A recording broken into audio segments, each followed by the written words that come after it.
Friends, good morning, જય શ્રી કૃષ્ણ. કેમ છો બધા?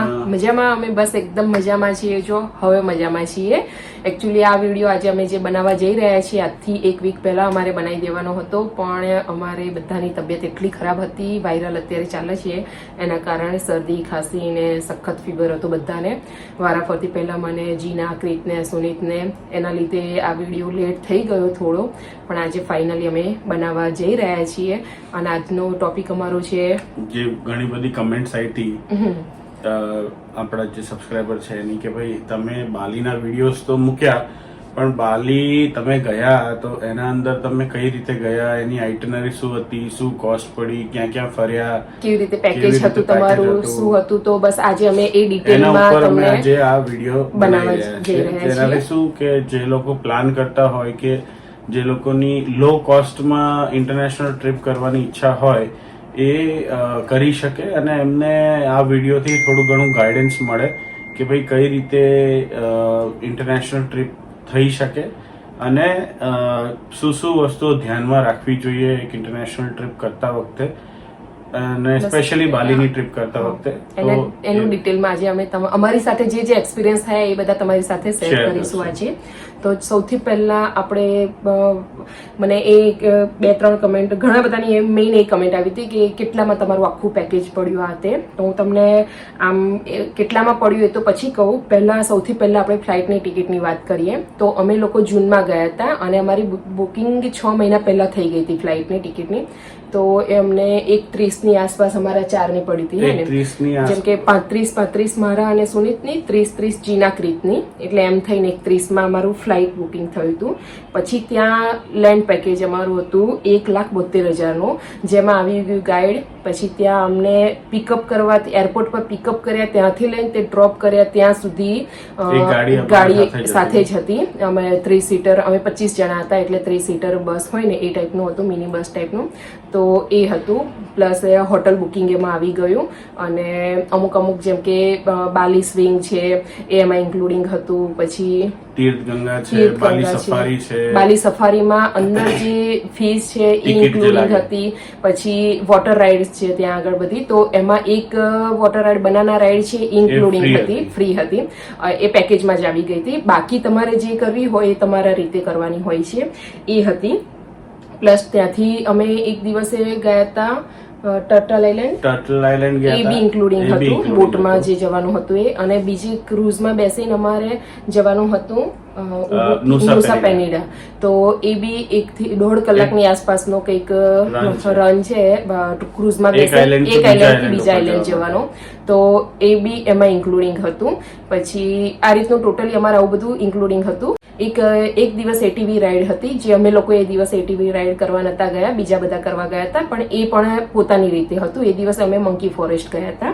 પછી બાલી સફારીમાં એના સિવાય બાલી સફારી જે છે, સપોઝ આજે શીતલે કીધું કે જેટલી બી વસ્તુઓ છે એ બધી વસ્તુઓ ઇન્ક્લુડિંગ હતી અમારા પેકેજની અંદર. બાકી તમે એ વસ્તુ એકલા કરવા જાઓ તો તમારે બાર્ગેનિંગ કરવું પડે, પ્લસ આના અંદર જે કોસ્ટિંગ છે એ ત્યાં તમને 2 ગણા 3 ગણા કોસ્ટિંગ. તમારી સાથે ગાઈડ હોય એના લીધે વેઇટિંગ, ત્યાં શું છે દરેક જગ્યાએ તમારે વેઇટિંગમાં બહુ જ ઊભું રહેવું પડે. 2-3 કલાક તો તમારે લાઈનમાં ઊભું જ રહેવું પડે કોઈ બી જગ્યાએ. બાલી સ્વિંગમાં જાઓ કે પછી પેલું છે ને હેવન ગેટ, એ બધી જગ્યાએ તમારે વેઇટિંગમાં ઉભું રહેવું પડે. પણ આ રીતે પેકેજમાં હોય છે ને તો તમારો ફટાફટ નંબર આવી જતો હોય છે. લોકલ ગાઈડ હોય ને એટલે તમને ફેર પડે, પ્રોપર ગાઈડ કરે કે ભાઈ તમારે કયા ટાઈમે જવું, કયા ટાઈમે ના જવું, કયા ટાઈમે ત્યાં ભીડ હોય કોઈ બી એક સાઇટ ઉપર. પછી પેકેજમાં અમારે આટલા દિવસનું નાઇટનું જે ડિનર હતું એ પણ ઇન્ક્લુડિંગ હતું. એટલે ટોટલી 1,72,000માં એ આવી ગયું. 1,30,000 ફ્લાઇટની બુક એ, અને બીજો માની લેવાનો કે 1 લાખ ખર્ચો બીજો એક્સ્ટ્રા ગણી લેવાનો. કે ત્યાં કેવું છે, કોઈ બી વસ્તુ સહેજ બી ક્યાંક જાવ ને એટલે તમારે આની ટિકિટ, આની આટલી ટિકિટ, એમ મંદિરમાં બી દર્શન કરવા જાઓ તો એક વ્યક્તિના 1,000 રૂપિયા ટિકિટ. જેમ કે ત્યાં મંદિરમાં કોઈ મતલબ છે જ નહીં ટિકિટ ખર્ચીને, અંદર પૈસા ખર્ચીને જવાનો, કેમ કે દર્શન કરવા તો કઈ મળતું નથી. ખાલી તમે ફોટો બહાર મંદિરની આજુબાજુની જગ્યા હોય છે ત્યાં ફરીને તમે ફોટા પડાવી શકો, કેવી રીતનું હોય છે. બાકી તો કોઈ મતલબ છે નહીં ત્યાં પૈસા ખર્ચવાનો. અને બીજું રહી વાત કે તમે તો બીજું તો કે તમે જેટલું તમારી રીતે એન્જોય કરો અને જે ખર્ચો થાય એ છે, શોપિંગ કરો એ પ્રમાણે છે. એટલે ટોટલી અમારું જોવા જઈએ ને તો 4.5 લાખની આસપાસ અમારું 4 જણનો બધો ખર્ચો આવી ગયો રિટર્ન ટિકિટ સાથે. હા, તો બધા એ કેવું પૂછતા હતા કે તમે કયા ટ્રાવેલ એજન્ટ થ્રુ ગયા હતા, તો અમે કોઈ ટ્રાવેલ એજન્ટ થ્રુ નતા ગયા. અમે જે બુકિંગ કર્યું હતું ફ્લાઇટનું એ બધાએ પોતાની રીતે કર્યું હતું, અને જે ત્યાં લેન્ડ પેકેજ છે ને અહીંયા અમારા સોસાયટીમાં એક ફેમિલી ફ્રેન્ડ છે એ થોડું ઘણું આનું બધું કરતા હોય છે, તો બધાને એમણે કરી દીધું હતું બધાનું બુકિંગ, એવું હતું. બીજી એક વસ્તુ કે બાલીની કરન્સી છે ને એ થોડું છે ને આપણને શોપિંગ કરવામાં કે ત્યાં ખર્ચ કરવામાં બહુ અટપટી લાગે, કેમ કે ત્યાં આઈડીઆર ચાલે છે રૂપીસ. તો જેમ કે માનો કે આપણે અહીંયા મોટી નોટ કેટલાની ત્યાં સુધી લાખ રૂપિયાની હતી, એટલે આપણા અહીંયા 500 રૂપિયા તો ત્યાંના લાખ રૂપિયા, એવી રીતે. પણ જયારે બાર્ગેનિંગ કરવાનો સમય આવે ને, બાર્ગેનિંગ બધી જગ્યાએ થતું જ હોય છે, એનો ટાઈમ આવે ને ત્યારે એક કન્ફ્યુઝ થઈ જવાય. જયારે એ લોકો એવી રીતે ભાવ લખ્યા હોય ને કે 5,67,665, એટલે આપણે એટલા કન્ફ્યુઝ થઈ જઈએ ને કે ચલો લાખની વાત થતી 5 લાખ તો સમજી જઈએ 2500 રૂપિયા કે છે કે આટલા તો આટલા કે છે, પણ જયારે આટલું ડિટેલમાં થતું હોય ને ત્યારે આપણે બહુ જ, એટલે બાર્ગેનિંગ કરતા અને પૈસા સામે આપતા લેતા બહુ ધ્યાન રાખવું પડે છે. ત્યાં અમારે એક વખત મિસ્ટેક થઈ હતી, જે વિડીયોમાં સુનિત બોલ્યા હતા, 7 લાખ રૂપિયા ઓછા આપ્યા હતા એમણે, જયારે સુનિત કરન્સી એક્સચેન્જ કરાવવા ગયા ને ત્યારે. જેમ કે તમે કેટલા $100 અમે કેવું કરતા હતા, રોજના $100 રોજ, એટલે કે જેમ જેમ જરૂર પડે એમ $100 વટાવતા હતા, અને એની સામે અમને 16 લાખ 16.5 લાખની આસપાસ મળતું હતું. એમાં 7 લાખ એ વખતે સુનિતે $200 વટાવ્યા હતા, અને એની સામે અમને 33 લાખ ત્યાંના મળવાના હતા. એની જગ્યાએ 7 લાખ ઓછા આવ્યા હતા, પણ એ પછી સુનિત પાછા ગયા, એમણે જોયું અને એમણે પાછા બી આપી દીધા.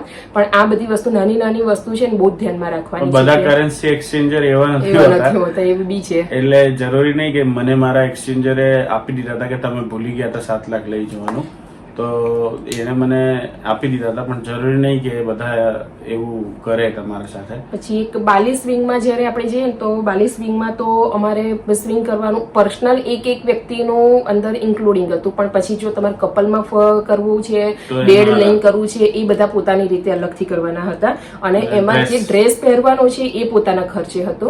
તો એના હતા કંઈક 2000 રૂપિયા, મારા 2000 હતા, જીનાના 1500 હતા, થોડો નાનો ડ્રેસ હોય એટલે 1500 હતા, અને પાછું એના સિવાય જે ફોટોશૂટ કરાવો ને એના અલગથી હતા, એના બી કંઈક 9 ફોટો અને એક વિડીયો, એના હતા કંઈક 2000 રૂપિયા, એવી રીતનું હતું. પણ એમાં બી એક ધ્યાન રાખવાનું, એમાં અમે બધા જ છેતરાઈ ગયા હતા. અમે 25 જણા, અમારા ટોટલી ત્યાંના ગણો તો 35 લાખની આસપાસ આમ વેસ્ટ જ થયા એવું માની લેવાનું, કેમ કે એ વખતે બતાવતા નથી ફોટા, કેમ કે એટલી આપણી પાછળ લાઈન થઈ ગઈ હોય બીજા લોકો લેવા માટે, એટલે ફટાફટ ઈમેલ કરી દે છે તમને લોકોને. પછી તમે જયારે તમારે જો નેટ આવે ખોલો જુઓ ત્યાં સુધી તો એક ફોટા સારા હતા જ નહીં, એનાથી તો જે અમે પોતે પાડ્યા હતા ને એ વધારે સારા હતા.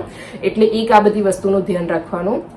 એક દિવસ અમે લોકો ફિન્સ ક્લબમાં ગયા હતા, એ અમારા પેકેજમાં ઇન્ક્લુડિંગ નહોતું, એ અમે પોતાના રીતે ગયા હતા, અને ત્યાંનો જે ખર્ચો હતો એ બધો અમારા પોતાના રીતે જ હતો. તો એ બી બહુ સરસ જગ્યા છે એન્જોય કરવા માટે, અને એમાં જો તમે એડવાન્સમાં બેડ બુકિંગ કરાવ્યું હોય કે એવું તેવું હોય તો વધારે સારું છે. નથી અમે તો જઈને જોયું તો સેટરડે સન્ડે હતું, એટલે એના લીધે બહુ જ એ દિવસ રસ હતો, અને અમારું બુકિંગ નહોતું થયું, પણ જો કે અમે એમને બી બહુ જ એન્જોય કર્યું હતું ત્યાં.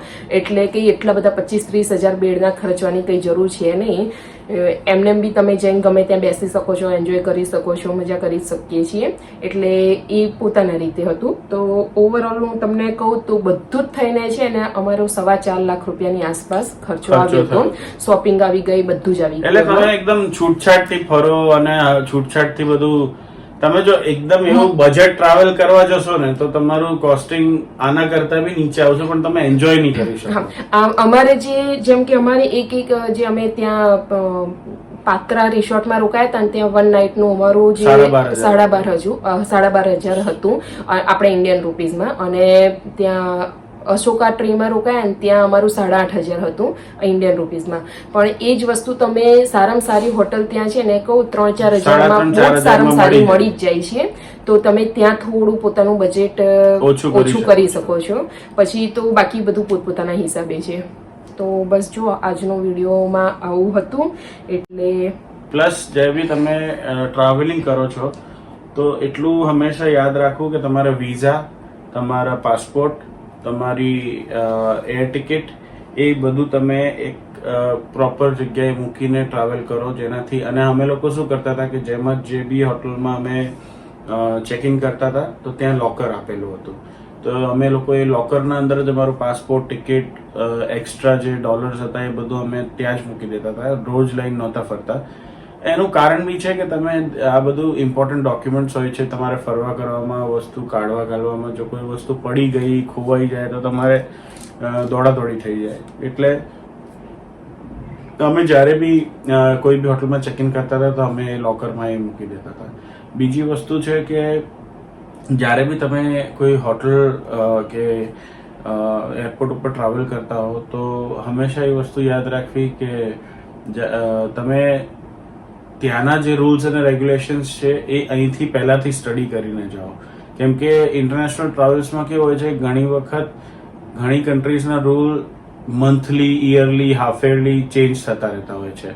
તો એ બધી વસ્તુઓ પર બહુ ફોકસ રાખવું. ટ્રાવેલ કરતાના 1 મહિના સુધી કન્ટિન્યુઅસ એ જે કન્ટ્રીમાં તમે ટ્રાવેલ કરી રહ્યા છો એના નોર્મ્સ, એના ત્યાંના રૂલ્સ, ત્યાંના શું ત્યારે ત્યાં ચાલી રહ્યું છે, બધી કરંટ અફેર્સ જે છે એ બી તમારે ખબર હોવી જોઈએ. પછી એવું ના થાય કે તમે ત્યાં ગયા, ત્યાંનું એટમોસ્ફિયર ના તમને ફાવ્યું, કે ત્યાં બહુ રેન હતી, કે ત્યાં કોઈ પોલિટિકલ ઇશ્યુ ચાલી રહ્યો છે, તમે ત્યાં પહોંચ્યા ને તમે ત્યાં ફસાઈ ગયા. એવું બધું પહેલાથી જ તમારે એ કન્ટ્રી પાછળ થોડુંક ફોકસ રાખીને 1-2 મહિના સુધી એના જે બી રિલેટેડ ન્યૂઝ હોય,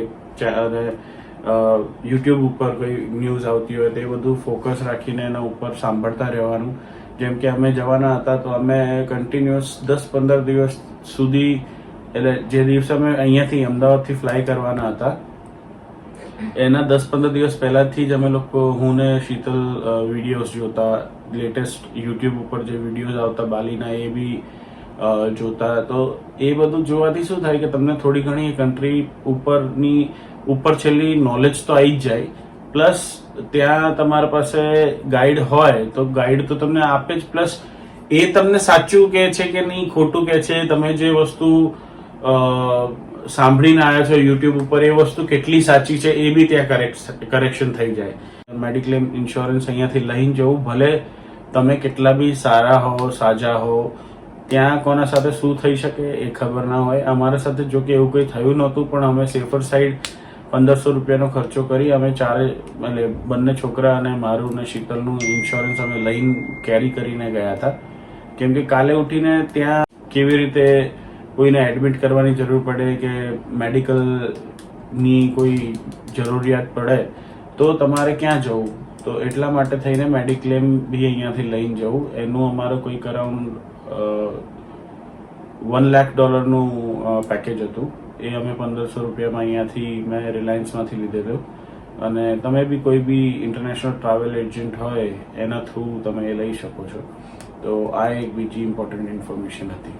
બસ, તો બાકી તો ડિટેલ અમારે જેટલી જણાવવાની હતી એટલી જણાવી દીધી છે તમને. અને આ વિડીયો ગમ્યો હોય તો લાઈક કરજો, કમેન્ટ કરજો અને સબસ્ક્રાઇબ કરજો. અને નેક્સ્ટ શું જાણવા માંગો છો એ ચોક્કસથી કમેન્ટમાં કહેજો. અને બીજા અમારા જે વિડીયોઝ અમે અપલોડ કર્યા છે બાલીના, એ બી આના સાથે જો નવા હો તો આગળના વિડીયો જોઈ લેજો તમે લોકો બાલીના બધા. Okay, by.